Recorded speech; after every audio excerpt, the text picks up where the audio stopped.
Shame on you, candidate Trump, for goose-stepping your race-baiting sideshow into America's most segregated big city. And shame on you, Chicago, for co-signing his hate speech with shouted slurs and swinging fists. But really, shame on me for feeling pride that my city gave a black eye to the campaign of a man so intent on imposing his egomaniacal agenda on the rest of us.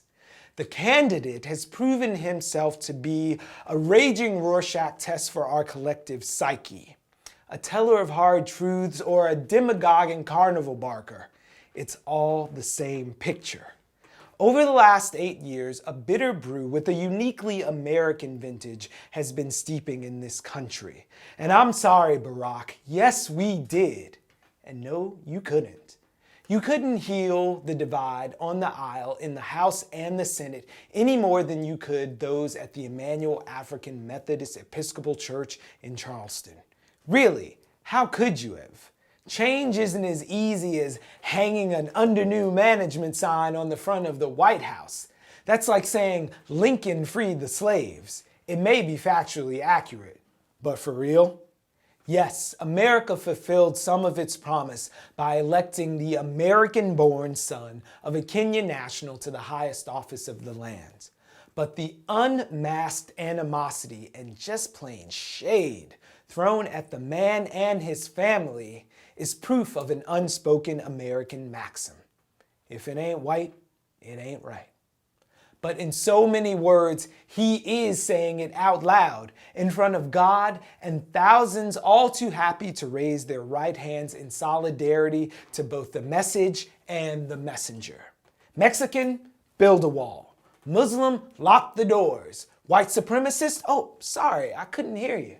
On the Sunday shows, he said, Americans are angry. I'm just the messenger. But why all mad? Is it the disproportionate number of whites caught up in the criminal justice system? Or the infant mortality rates? Maybe it's the failing schools or the poverty? Or the unsafe drinking water? Oh, those aren't your issues.